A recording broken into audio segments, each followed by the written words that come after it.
Aliens के बारे में सबसे ज़्यादा डाटा किसके पास होगा?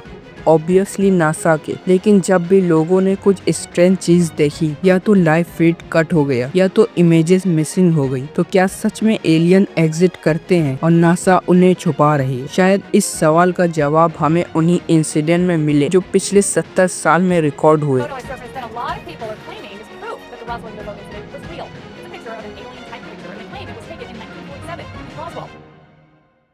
जून 1947 अमेरिका के आसमान में अजीब चीजें हो रही थी। लोग कहते थे कि उन्होंने आसमान में एक के बाद एक डिस्क शेप ऑब्जेक्ट देखे जो लाइटनिंग की स्पीड से मूव कर रहे थे। एक पायलट ने तो क्लेम किया उन्होंने ऐसे 9 ऑब्जेक्ट देखे जो किसी नॉर्मल एयरक्राफ्ट की स्पीड से कई गुना फास्ट थे। ये न्यूज तुरंत मीडिया तक पहुंची और यूएफओ का क्रेज पूरे अमेरिका में फैल गया। सिर्फ 2 हफ्ते बाद न्यू मैक्सिको के एक रेंचर को अपने खेतों में अजीब सा मलबा मिलता है, ऐसी मेटल्स और मटेरियल जो उसने पहले कभी नहीं देखे थे। जब वो लोकल शेरिफ के पास गया तो अथॉरिटी ने तुरंत एरिया सील कर दिया और कह दिया it's was just a weather balloon. लेकिन सवाल ये था, अगर ये सिर्फ एक बैलून था तो मिलिट्री इतना सीक्रेटिव क्यों हो गई? अगले कुछ डिकेड में ऐसे और भी इंसिडेंट सामने आए। 1998 में नासा के एक शटल मिशन के दौरान एस्ट्रोनॉट ने स्पेस में एक अजीब सी इमेज कैप्चर की, एक डार्क ऑब्जेक्ट जो अर्थ के ऑर्बिट में घूम रहा था। ये चीज किसी नॉर्मल सैटेलाइट जैसी नहीं थी और लोगों ने इसे तुरंत नाम दिया black night satellite. UFO researcher का मानना है ये ऑब्जेक्ट एलियन ओरिजिन का है जो शायद 13 साल से अर्थ पर नजर रखे हुए। एक्चुअली इसकी कहानी और भी ज्यादा पुरानी है।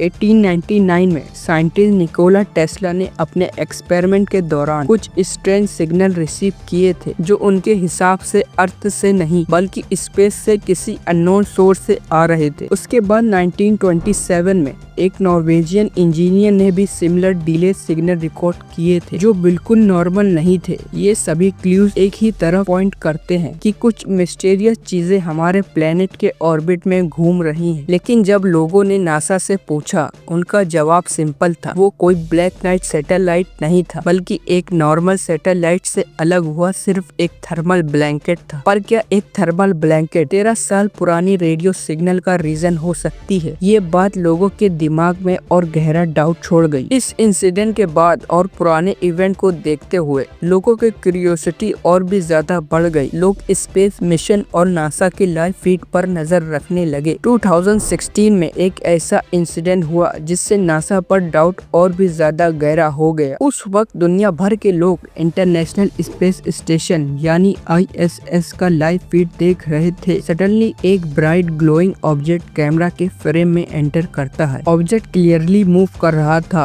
और उसकी शेप नॉर्मल सैटेलाइट या स्पेस डेब्रिस से अलग लग रही थी। लेकिन जैसे ही लोग क्यूरियोसिटी से उसे क्लोजली देखने लगे, फीड अचानक कट हो गया और स्क्रीन पर नो सिग्नल आ गया। नासा का एक्सप्लेनेशन सिंपल था, टेक्निकल ग्लिच। लेकिन इतना एग्जैक्ट टाइमिंग पर ग्लिच होना नॉर्मल नहीं लगता। यूएफओ रिसर्चर का कहना था कि जो ऑब्जेक्ट दिख रहा था वो एक अनआइडेंटिफाइड फ्लाइंग ऑब्जेक्ट हो सकता है। नासा ने इसे सनलाइट रिफ्लेक्शन या लेंस फ्लेयर बताकर मैटर क्लोज कर दिया। कॉन्सिडेंट था या कवर अप, ये वो सवाल है जो लोग आज तक पूछते हैं। लेकिन इंटरेस्टिंग बात ये है कि कुछ एस्ट्रोनॉट भी कभी कभी सिमिलर चीजों का जिक्र कर चुके हैं। एस्ट्रोनॉट गॉर्डन कॉपर ने एक इंटरव्यू में कहा, I have seen object in space that we could not identify moving faster than anything we have built। और जब एस्ट्रोनॉट जिन्होंने खुद स्पेस को अपनी आंखों से देखा ऐसी बातें करें तो फिर हम किस पर विश्वास करें? नासा के ऑफिशियल आंसर पर या उन लोगों पर जो खुद वहां मौजूद थे? और फिर नेचुरली एक और क्वेश्चन उठता है, अगर नासा के पास एलियन के प्रूफ होते तो वो क्यों हाइड करती? कुछ लोग कहते हैं कि रीजन ये भी हो सकते हैं पब्लिक पैनिक, नेशनल सिक्योरिटी और अनसर्टेन डाटा। अगर नासा ऑफिशियल अनाउंस कर दे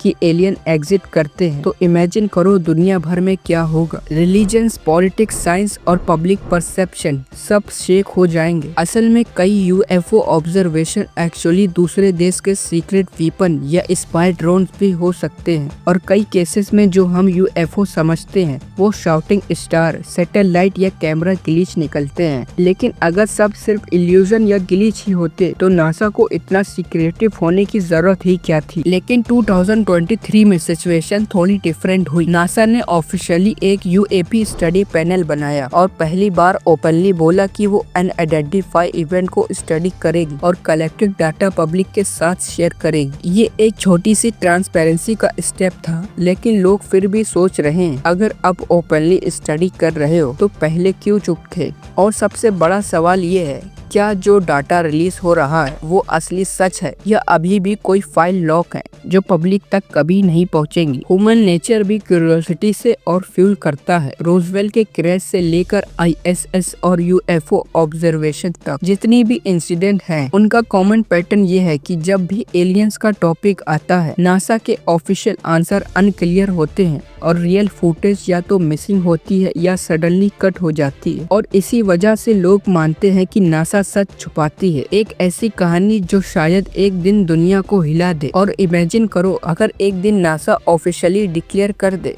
yes we are not alone, क्या दुनिया रेडी होगी? शायद नहीं। शायद इसीलिए NASA step by step data release कर रही है, ताकि जब फाइनल ट्रूथ सामने आए तो लोग उसे एक्सेप्ट कर सके। तो क्या नासा सच में एलियंस को हाइड कर रही है या हम खुद ही अपनी इमेजिनेशन में आंसर ढूंढ रहे हैं? अभी तक कोई सॉलिड प्रूफ ऑफिशियली कंफर्म नहीं हुआ, लेकिन जितने इंसिडेंट और अनएक्सप्लेन रिपोर्ट्स हैं उन्हें इग्नोर भी नहीं किया जा सकता। नासा अब ओपनली यूएपी स्टडी कर रही है और शायद अगले 10 से 20 साल में हमें एक ऐसी डिस्कवरी मिले जो हिस्ट्री चेंज कर दे। तब तक हम सिर्फ एक ही चीज कर सकते हैं, क्वेश्चन पूछते रहना, बिकॉज स्पेस के पीछे जो भी सीक्रेट छुपे हैं उनका जवाब एक दिन जरूर मिलेगा, और शायद उस दिन हमें पता चले कि हम अकेले नहीं हैं। अगर आपको ये वीडियो इंटरेस्टिंग लगी हो तो कमेंट कर अपना ओपिनियन जरूर बताएं, और ऐसे ही क्यूरियोसिटी वाले टॉपिक की वीडियो देखने के लिए चैनल को सब्सक्राइब करना ना भूलें।